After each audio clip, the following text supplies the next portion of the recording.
Chavez for NYSE TV, and joining me today is James Stone. He is a partner at PennantPark.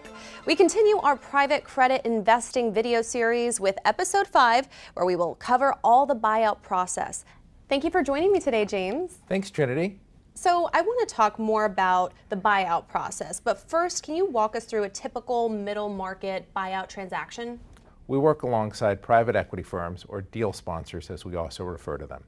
Sponsors acquire companies, improve and grow their operations to create value, and then look to exit these investments at a later date and a higher price. That's how they generate profits for their investors. Sponsors purchase these companies using a combination of cash from their investment funds and debt financing.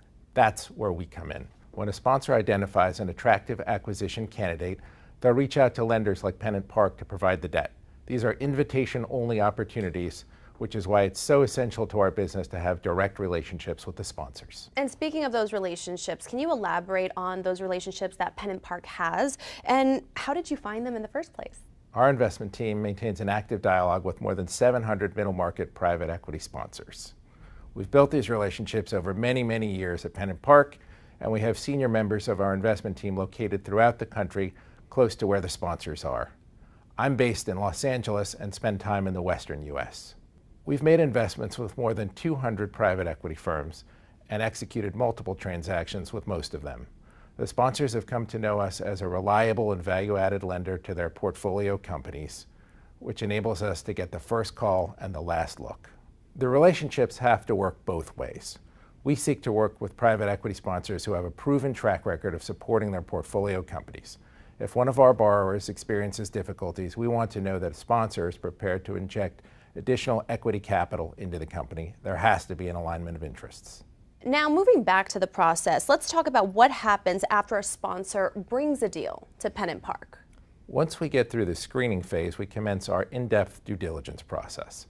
Now, it's important to note that most opportunities never even make it that far. We ultimately pass on about 95% of the deals that we see, so it's a pretty high bar even to make it into the diligence phase. During diligence, our investment team analyzes all of the available information. This includes a company's business plan, conversations with the management team, evaluating industry trends and the company's customer and supplier relationships, and of course, a thorough analysis of their financial reporting. We also benefit from independent research that the sponsor commissions, such as industry studies, and we always do our own independent channel checks and expert calls.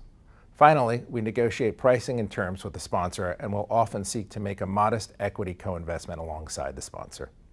James, can you tell me about when PennantPark's investment committee actually gets involved? We start the dialogue with our investment committee early in the process and provide multiple updates as negotiations progress. What's unique about PennantPark is that all of our investment professionals participate in the investment committee process.